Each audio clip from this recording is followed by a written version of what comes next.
Chers amis, bonjour. Nous allons commencer aujourd'hui une étude sur le Tikkun HaKlali. Pourquoi le Tikkun HaKlali? Est-ce que ça sert vraiment à quelque chose de lire journalièrement le Tikkun HaKlali? Pourquoi Rabbeinu est descendu dans ce monde pour nous révéler toutes ces réparations, dont une des très grandes réparations qui n'avait jamais été faite auparavant, c'est bien sûr le Tikkun HaKlali.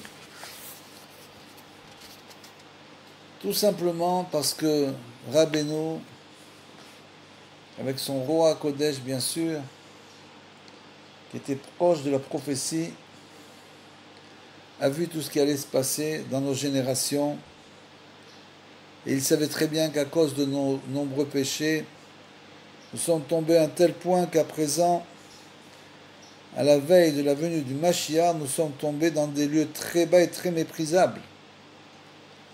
Comment est-il possible que nous approchons de la grande lumière du Mashiach, du dévoilement du Sauveur, et que nous sommes tombés dans ces endroits-là, comme jamais le peuple d'Israël en a connu, comme c'est écrit dans les Lamentations, elle est tombée d'une façon prodigieuse et personne ne la console. Malgré tout, grâce à Rabbeinu, nous ne désespérons pas, à Dieu ne plaise, en aucun cas, car tu nous as promis depuis longtemps de nous ramener des profondeurs de la mer, comme il est écrit. Dieu a dit, je ramènerai mon peuple de Bashan, je les ramènerai des profondeurs de la mer. C'est écrit dans le psaume 68. Et il est écrit, et pourtant même alors, quand ils seront dans le pays de leurs ennemis, je ne les aurai ni dédaignés ni repoussés, au point de les anéantir, de dissoudre. Dieu préserve mon alliance avec eux, car je suis l'Éternel leur Dieu. Donc c'est à partir de cela que Rabbeinu a compris que nous nécessitions une très grande réparation. Tout le problème provient du fait que cette chose-là paraît tellement facile à nos yeux que la plupart d'entre nous ne prenons même pas la peine 10 minutes par jour de lire le Tikkun HaKlali. Pourquoi? Parce que ça paraît une chose facile et évidente que de lire des psaumes, c'est toujours bon. Mais le Tikkun HaKlali, c'est pas seulement lire des psaumes. Le Tikkun HaKlali, c'est une très très grande réparation de celui qui est venu dans ce monde pour réparer jusqu'au Mashiach toutes les générations pour que nous puissions accueillir véritablement justement le Mashiach. Donc, pour commencer, nous allons essayer d'expliquer ce que sont les 10 sortes de mélodies. Comme Rabbeinu le parle souvent, il y a 10 sortes de mélodies saintes. Et ces 10 sortes de mélodies, qui sont incluses dans les psaumes de David, ont le pouvoir d'anéantir et de réparer le dommage causé à l'alliance. Pourquoi l'alliance? On l'expliquera bien sûr en profondeur. On va vraiment l'expliquer en profondeur. Mais il faut comprendre que c'est la faute la plus grave, le dommage causé à l'alliance. Donc ce Tikkun HaKlali a une telle force qu'il peut même réparer ce dommage-là. Bien sûr, ce qu'il faut comprendre, c'est que qui peut le plus peut le moins. Ça, c'est la grande force du Tikkun HaKlali, mais naturellement qu'elle va réparer aussi toutes les fautes qui sont en dessous de celle-là. C'est-à-dire qu'une personne ne pense pas que si elle n'a pas fauté avec son alliance, alors elle n'a pas besoin du Tikkun HaKlali. Absolument pas. Le Tikkun HaKlali est une réparation générale, globale, de l'individu et du peuple d'Israël. C'est une extrêmement grande réparation dont nous avons besoin journalièrement. Donc ces 10 sortes de mélodies, c'est les 10 psaumes. Comme c'est écrit dans le psaume, le premier psaume du Tikkun HaKlali, c'est donc le psaume 16. Je bénirai l'Éternel qui m'a guidé même de nuit, mes reins m'en avertissent. Comme bien sûr, c'est écrit dans ce premier psaume, puisque chacune de ces 10 mélodies est en fait une mélodie de louange à Hachem, est une forme de mélodie de louange à Hachem, qui, lorsqu'on dit les 10 sortes de mélodies, on a en quelque sorte complété totalement notre louange à Hachem. Donc je bénirai l'Éternel qui m'a guidé, c'est le psaume 16, le premier. Le deuxième, c'est une chanson sage de David. Heureux celui dont les fautes sont remises, dont les péchés sont couverts par le pardon. Ça, c'est le psaume 32. C'est donc le deuxième psaume du Tikkun.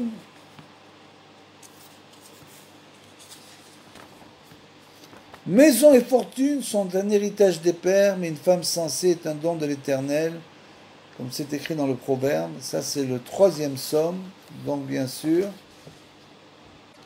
C'est-à-dire, bien sûr, que les allusions aux 10 sortes de mélodies se trouvent dans les versets que nous venons de lire. Donc, je bénirai l'Éternel, c'est dans le premier, c'est le psaume, justement 16. La chanson de David, c'est le 32. Le troisième psaume, c'est maison et fortune sont un héritage de l'Éternel, un héritage des pères, mais une femme sensée est un don de l'Éternel. Donc c'est ça, allusion au troisième psaume. La journée, Dieu donne que son amour soit révélé, et la nuit, sa chanson est avec moi. Une prière au Dieu de ma vie. C'est donc le quatrième psaume, le psaume 42. Au chef des chantres, ne détruis point, chanson précieuse de David, lorsque Saül lui envoyait des soldats et qu'il gardait la maison pour le faire périr. C'est donc une allusion. Cinquième psaume, c'est le psaume 59. Je me rappellerai de ma chanson la nuit, je méditerai en mon cœur, mon esprit cherchera. Parce que des fois, les allusions sont dans les psaumes eux-mêmes, des fois, c'est dans des autres psukim. Donc c'est à partir de ces allusions que Rabbeinu a réussi à réunir ces 10 psaumes. Je me rappellerai donc de ma chanson la nuit, je méditerai en mon cœur, mon esprit cherchera, c'est le psaume 77, donc le sixième. Peut-on manger un mets insipide sans y mettre du sel? Trouve-t-on quelque saveur au jus de guimauve? Comme c'est écrit dans Job, ça c'est l'allusion au 7e psaume. De peur que tu livres à d'autres ta splendeur et les années de ta vie au cruel, allusion au 8e psaume. Et il n'a pas dit, oui mon Dieu, mon Créateur qui donne des chants la nuit, c'est Job, allusion au 9e, et enfin le 10e, c'est mensonge que la grâce et vanité la beauté, seule la femme qui craint Dieu est digne de louange, comme c'est écrit dans les Proverbes. Et il est dit, Alléluia, louez Dieu dans son sanctuaire, louez-le dans le firmament, le siège de sa force, louez-le pour sa puissance, louez-le pour son immense grandeur, louez-le au son du chauffard, louez-le avec la harpe et la lyre, louez-le avec le tambourin et la danse, louez-le avec les instruments à cordes et la flûte, louez-le avec les cymbales sonores, louez-le avec les cymbales retentissantes, que tout ce qui respire loue l'Éternel, Alléluia. Bien sûr, le dernier psaume, le 150. Et là, nous avons les allusions donc aux 10 psaumes, aux 10 mélodies, qui sont représentées par les 10 psaumes. Donc, bien sûr, tout ça est dérivé du Talmud, du Zohar, essentiellement, et des Midrashim.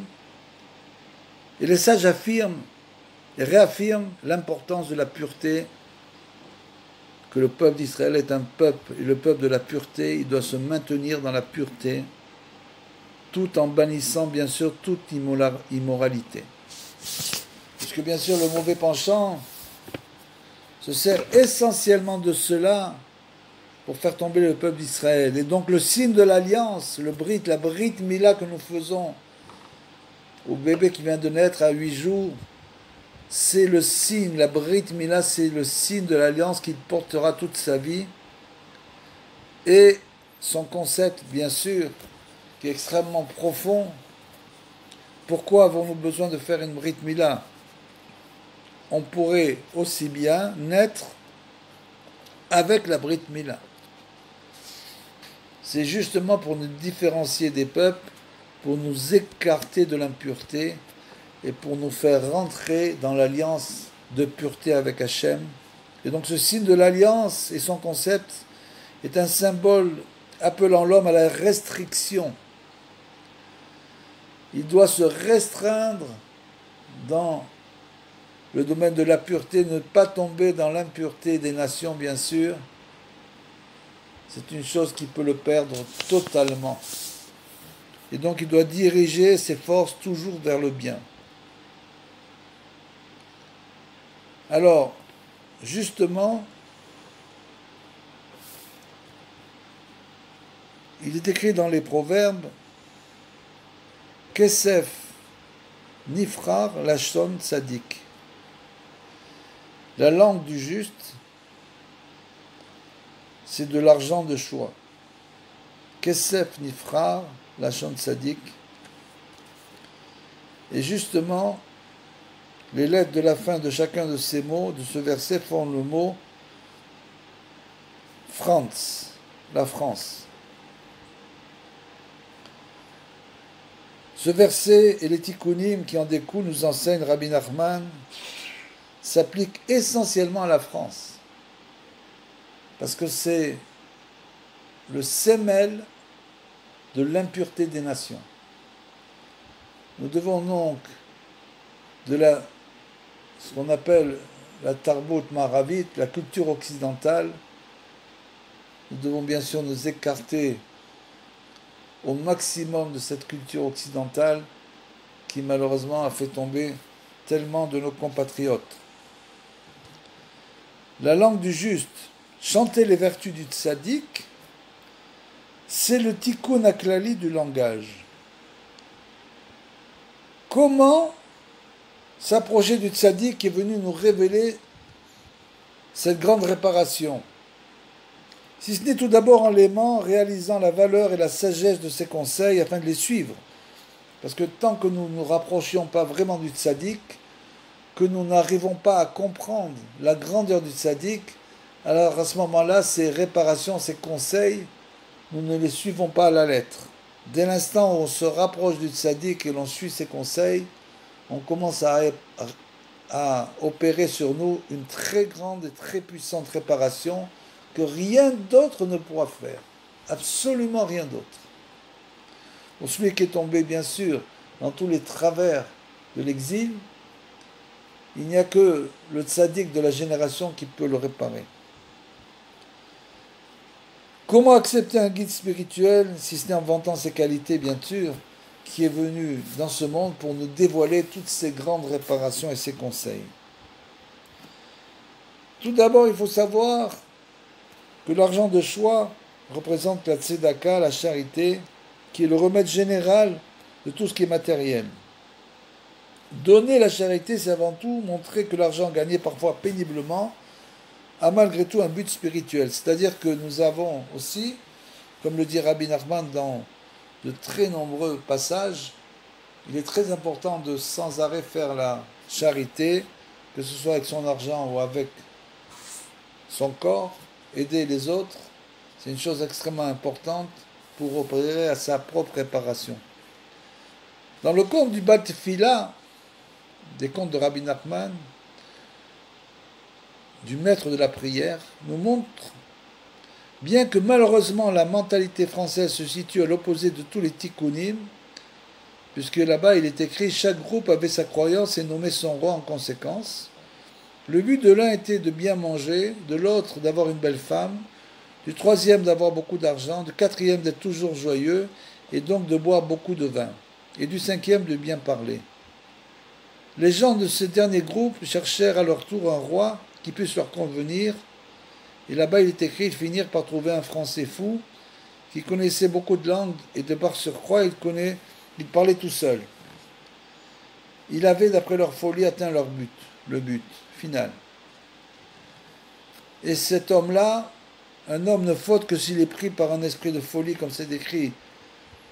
Un Français fou, pourquoi? Parce que un homme ne tombe que s'il est pris par un esprit de folie, quand c'est décrit dans la Masechet Sota. Et bien sûr, la pire des folies, c'est naturellement celle qui anéantit la sainteté du brit, de l'alliance, à savoir la satisfaction des instincts sexuels, comme c'est écrit dans l'Écoute Moran. Donc il faut bien savoir que c'est une faute extrêmement choyée pour le Yetzer Hara, qui s'attaque essentiellement à cela pour faire tomber l'homme au plus bas. Qui connaissait beaucoup de langues et par surcroît il parlait tout seul, donc de ce français-là, c'est-à-dire l'opposé de la langue du juste précité. La parole et la langue peuvent éloigner ou rapprocher de la Torah. Le Lachon HaKodesh, l'hébreu de la Bible, représente la perfection du langage. Donc il faut essayer justement de parler le maximum en hébreu, si on peut bien sûr s'éloigner le plus possible des langues étrangères. Chaque pays a son influence et chaque langue définit le caractère du pays où elle est parlée. L'allemand évoque le meurtre, une langue très dure. L'anglais, le mensonge. Et le français, l'immoralité sexuelle, comme c'est écrit dans le Shem Ishmoel. Et donc la France est aussi le pays où la charité se donne difficilement.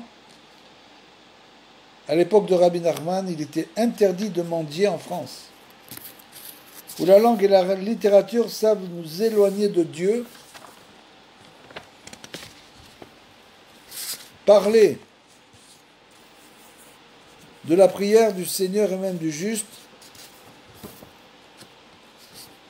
Donc, nous éloigner de parler de la prière, de Hachem et même du tzaddik, fait penser malheureusement à tort à l'archaïsme médiéval, fanatique, et en tout cas quelque peu très désuet, quelque chose de très désuet, c'est-à-dire ce qui s'est passé au Moyen-Âge. En France, vous savez que le Guérouche Rishon, c'est-à-dire l'expulsion, la première expulsion des Juifs, s'est passée en France et pas en Espagne. Et donc, les trois tikkunim, c'est-à-dire le remède général, tikkun haklali, vanter les vertus des tzadikim et la charité constitue donc bien le remède de la France. Et c'est pour cette raison que cette réparation s'étend essentiellement pour la France, mais bien sûr, aujourd'hui, nous pourrons dire que de très nombreux pays ont suivi son exemple. Et on voit malheureusement combien l'assimilation a frappé tous nos frères.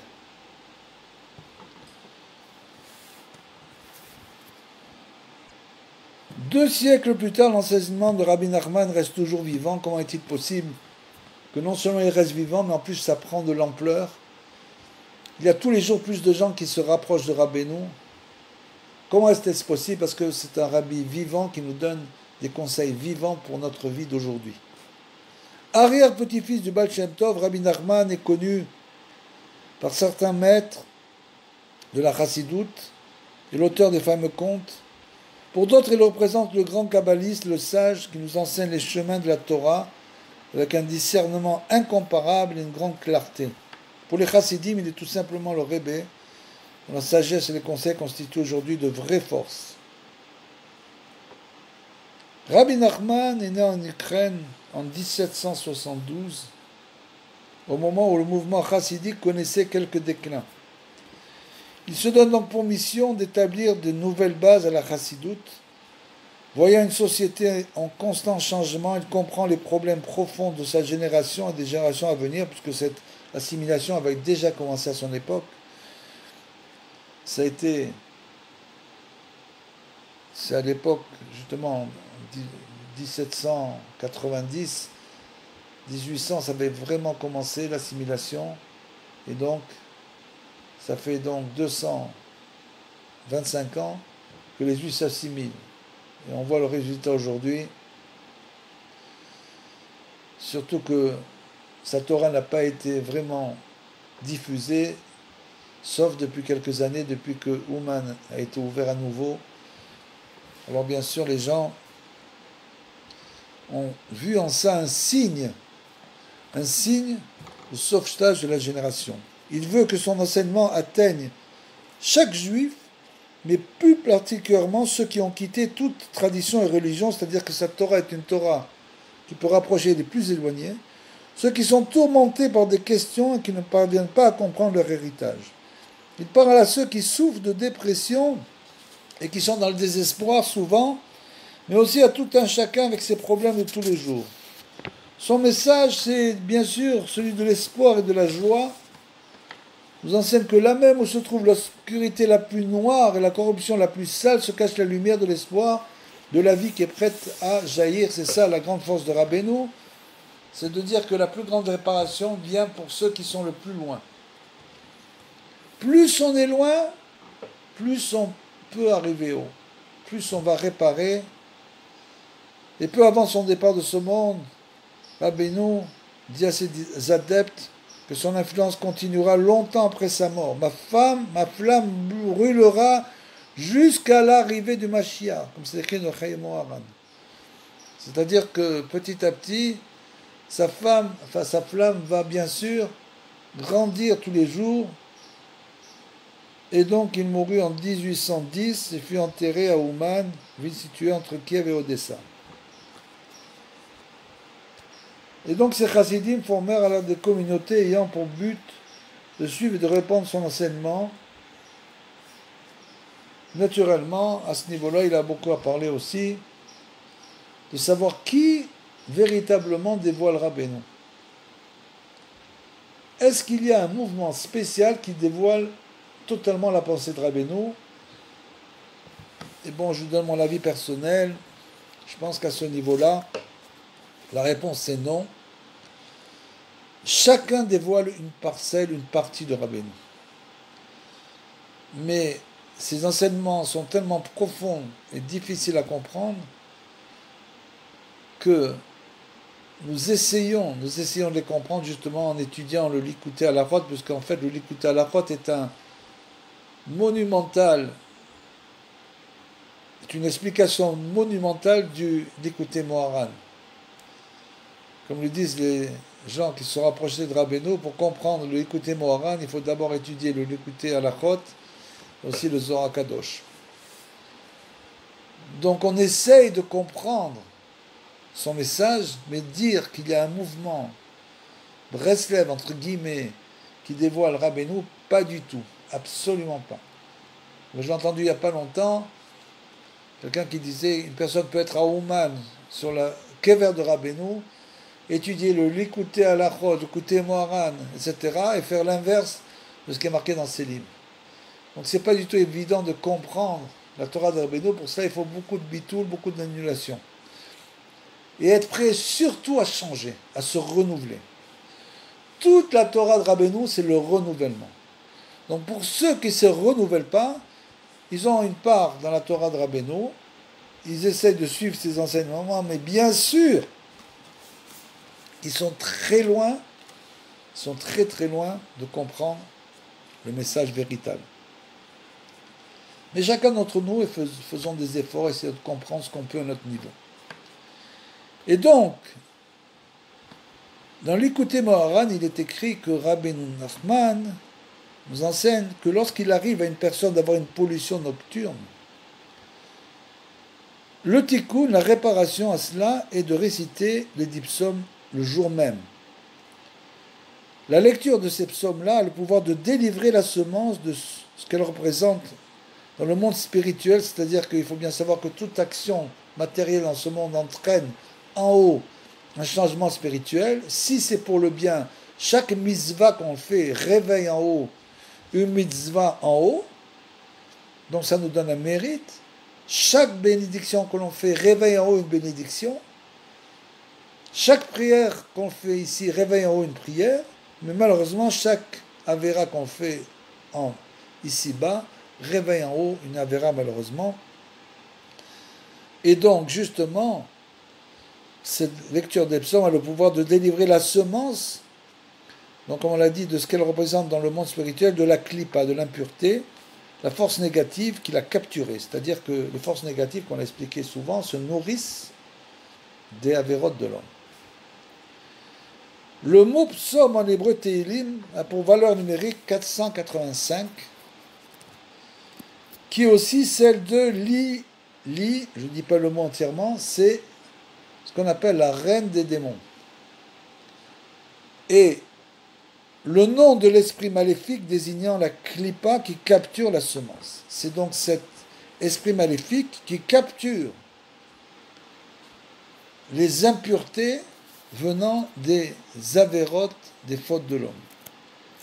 Lors de la lecture de ces psaumes, on doit donc garder à l'esprit le mot Tehilim, comme on l'a dit, qui a aussi la même valeur que cet esprit maléfique, 485,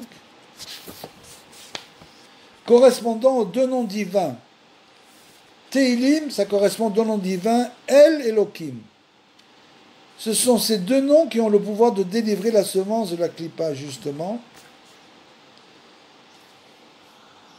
Et le calcul est obtenu en écrivant chaque lettre de ces deux noms comme la lettre elle-même est épelée et d'additionner alors les valeurs numériques. C'est-à-dire, dans le Zohar, Rabbi Shimon nous donne bien sûr des explications des noms divins et il nous explique que non seulement le nom divin a une force en lui, c'est-à-dire lui-même, le nom tel qu'on le dit, et aussi on peut aussi l'épeler en prenant chaque lettre de ce nom.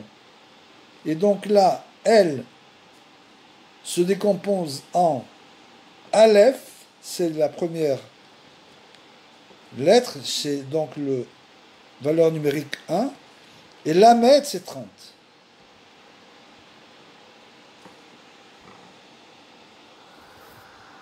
Et donc c'est le Aleph, comme on l'a dit, Aleph, c'est Aleph, Lamed, P, c'est donc 80 pour le P, et ça fait en tout 111.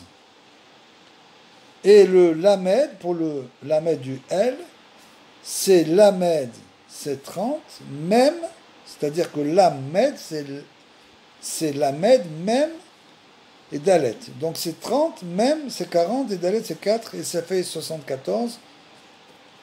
Et ça totalise, en tout, ça fait 185. Et on fait la même chose pour Elohim. Et on arrive pour Elohim à 300. Et donc, Elohim, c'est 485, comme on l'a dit, la valeur de la force de l'impureté en face des Teilim. Donc c'est la réparation de cette impureté. Et comme on l'a dit aussi, il faut bien comprendre,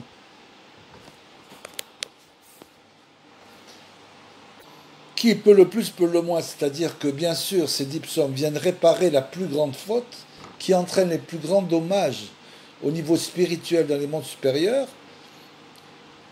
mais d'un autre côté ça va aussi réparer toutes les fautes de l'homme, ça va le réparer lui-même. La semence personnifie les attributs divins de Chesed, la bonté, et de Gvura, la rigueur, car la semence a le pouvoir de feu et d'eau, et celui de l'eau. De la chaleur et du liquide, correspondant à la rigueur et à la bonté. Elle, c'est deux choses. Puisque d'un côté, elle peut être le fruit de la plus grande mitzvah, Peria Veriva, c'est-à-dire de la procréation, c'est la première mitzvah qui a été donnée à l'homme. Prouvrou, tu dois procréer, faire des enfants. Et d'un autre côté, elle peut se transformer en la chose, en du feu pour l'homme, qui, bien sûr, évacue sa semence en vain. Et les deux noms, divin Elohim et El-Elohim, comme on l'a dit, correspondant respectivement à Chesed et Gvura, ont ainsi le pouvoir de délivrer la semence des Klippas, car El et Elohim réveillent les mêmes attributs divins de la semence, et par cela l'extirpent des forces négatives et les réhabilitent dans la Kedusha. On devra garder cette notion à l'esprit lors de la lecture des psaumes, c'est-à-dire que ces deux noms divins El et Elohim qui correspondent à Teilim, correspondant à la même valeur numérique 485 que aussi la grande impureté, à ce moment-là, on doit regarder tout ça en esprit quand on fait les 10 psaumes, c'est-à-dire de réparer, parce que personne n'a fini jamais de réparer ce qu'il doit réparer. Si une personne pense qu'elle a tout réparé, alors là, elle se trompe totalement, elle va avoir bien des surprises. Il faut bien comprendre qu'on est venu dans ce monde uniquement pour réparer. Du début de la naissance jusqu'à la mort, l'homme doit faire des réparations permanentes. Plus il pense qu'il est coupable, en quelque sorte, et qu'il doit réparer, plus il va réparer. Moins il pense qu'il a tout fait bien, qu'il n'a pas besoin de réparer, plus il va malheureusement souffrir. Donc il faut faire ces 10 psaumes tous les jours, comme si aujourd'hui, Dieu préserve, on devait faire cette réparation-là. Chaque jour de la même manière.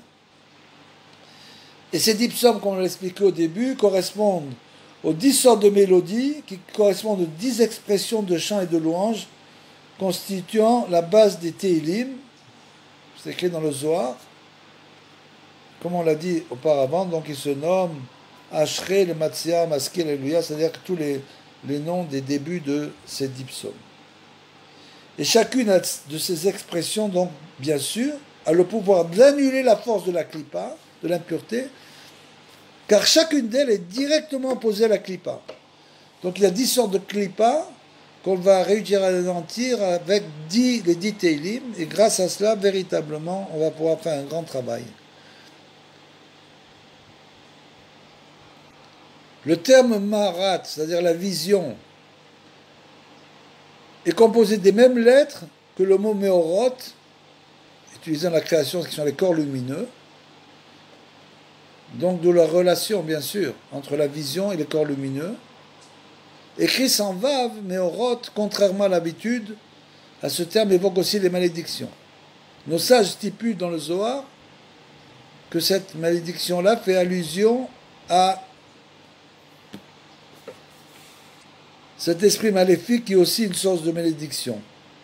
Et donc le manque de lumière entraînant une perception amoindrie de notre vision, dans le domaine spirituel, c'est la même chose.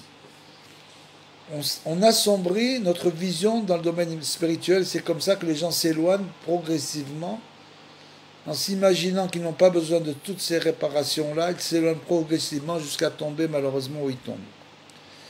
Parce que le pouvoir principal de la Klippa provient bien sûr de ce manque de lumière et donc de cette vision spirituellement endommagée. Ashrei, qui est la première des expressions précitées, qui est aussi le sens de voir, comme c'est écrit dans la Genèse, et dans la pureté l'opposé direct de la Klippa. Il en est de même de Maskil. Là, il y a une explication en fait de chacun des 10 psaumes. Le premier c'est Ashrei, le deuxième c'est Maskil. Mais Sakel, elle anéantit toute progéniture entraînant la mort et destruction, comme c'est écrit dans le Kuté Moharan. Et à l'opposé, Maskil veut dire faire preuve de sagesse. Comme l'écrit Shlomo Ameler, la sagesse fait vivre celui qui la possède. Donc le principal pouvoir de la Klippa, pour faire fauter un homme, dans une pollution nocturne naturellement, provient du langage du Targum. Alors le Targum, qu'est-ce que c'est? C'est la traduction de la Torah en araméen. Vous savez que quand on lit Shne Mikre Chat Targum, avant Shabbat, on doit lire 2 fois le texte de la paracha en hébreu et 1 fois dans le Targum en colosse. Et ce Targum, c'est une traduction de la Torah en araméen. D'après les ouvrages mystiques, le concept du Targum est lié à un concept ésotérique de l'arbre de la connaissance du bien et du mal, comme l'explique Rabbeinu. Donc ce Targum a aussi une grande force de réparation. Et donc, le principal pouvoir de la Klippa, on l'a dit, pour faire fauter un homme dans une pollution nocturne, provient du langage du Targum, qui correspond à Klippa Noga, qui se situe entre la pureté et l'impureté. C'est-à-dire qu'il y a une Klippa, qu'on appelle la Klippa Noga, qui est un constituant de l'homme, de l'âme, aussi du juif, qui a cette Klippa Noga qui est entre la pureté et l'impureté. Il existe d'autre part un concept contraire provenant dans le Talmud de Psachim, en disant un homme qui est sage, donc maskil comme on l'a dit, du fait d'avoir entendu des traductions par un Tourjeman, un traducteur, le Targum rassemble ces deux notions de bien et de mal qui sont mélangées, une fois maskil, une fois mesakel. Donc c'est pour expliquer que dans chacun de ces psaumes, il a un pouvoir de séparer le bien du mal, à l'endroit justement où ils sont reliés. Il a des domaines pour Alléluia, le derrière Sov, Alléli, qui est une expression de louange et de joie, est à l'opposé de Yalala, c'est-à-dire que on permute les mots, les lettres, et à ce moment-là,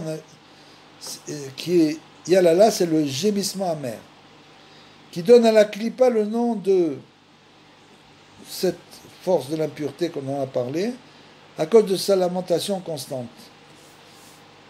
D'ailleurs, si vous voulez savoir si quelqu'un est tombé malheureusement dans le domaine des clipotes, des impuretés, vous voyez que c'est des gens qui se lamentent en permanence et qui sont tombés dans la tristesse. La tristesse, c'est vraiment le domaine de l'impureté. C'est la chose qu'il faut le plus éviter. Donc si on voit une personne qui pleure constamment sur son sort et qui est tombée dans la tristesse, il faut savoir que elle est tombée dans la clipa, dans cette clipa-là, et sa réparation, ça serait justement de redevenir joyeux, de se contenter de notre sort. Et Rabbi Nachman n'a pas expliqué les 7 autres expressions du chant et de louange. Ça, c'est 2 explications de Rabbeinu. Les autres, il ne l'a pas expliqué. Et donc, la semence provient de la sphira de Da'at, puisque on le sait, la goutte de semence, l'explique Rabbeinu, elle provient du cerveau. Ça ne provient pas du tout des organes génitaux, absolument pas. Elle est sécrétée par le cerveau, la goutte de semence. C'est pour ça que les enfants ressemblent à leurs parents, tout simplement. C'est pour ça qu'on dit qu'au moment de l'acte, il est très important de sanctifier sa pensée. Et bien sûr, après, le résultat, c'est que les enfants ressemblent aux parents. Et donc, la semence provient du cerveau, du Da'at, la connaissance, qui est la source du Chesed et de Gvura, comme on l'a expliqué auparavant. Puisque la semence, on l'a dit, incarne les 2 attributs, de Chesed et de Gvura, de bonté et de rigueur. Et il est rapporté dans la Kabbalah, dans le Etzraïm, du Harizal, que le Da'at est constitué de 5 Chassidim et 5 Vorot. Ceci est la raison de la nécessité de lire les 10 psaumes, puisque le Da'at qui va, le cerveau, où se trouve le Da'at, la connaissance, qui va sécréter la goutte de semence, ce Da'at est constitué de 5 Chassidim et 5 Vorot, et donc c'est pour ça qu'il faut lire 10 psaumes pour faire la réparation de cette goutte-là, car il constitue ces 5 Chassidim et 5 Vorot. Il restitue donc la semence à la Kedusha. Grâce à ça, on arrive à restituer, comme on l'a dit, dès l'instant où la semence n'a pas été extraite dans la pureté, à ce moment-là, elle va tomber dans les forces d'impureté. Et pour la ramener à la Kedusha, il faudra faire donc ce tikkun aklali pour chacune des gouttes qui ont été extraites comme ça. Le 32e psaume commence par les mots les David Maskin, Ashrei Nesul Pesha, chanson de David enseignant la sagesse, heureux l'homme dont la faute est pardonnée. Les premières lettres des 3 mots hébreux de ce verset forment le mot Naaf, Niouf. Donc c'est une réparation Niouf qui correspond à l'immoralité. L'immoralité du Brit est appelée Niouf. Cette immoralité capitule devant le sens de les David Maskil, c'est-à-dire le psaume en général, comme l'écrit Rabbeinu dans le Likutei Moharan. Donc le remède d'une pollution nocturne, à Dieu ne plaise, est de réciter les 10 psaumes, comme il était expliqué plus haut. Et la raison est que chacun des 10 psaumes correspond aux 10 sortes de mélodies qui composent le livre des Teilim. Comme c'est écrit dans le Zohar, il y a 10 sortes de mélodies qui composent tout le livre des Teilim. Et ces 10 sortes de mélodies ont le pouvoir d'anéantir la force de la Klippa et le mal qu'elle entraîne, car elles sont à l'opposé de la Klippa, comme c'est expliqué plus haut. Et donc, Bezrat Hashem, nous avons fini le premier cours sur le Tikkun HaKlali. Nous continuerons plusieurs cours pour expliquer tout cela en profondeur.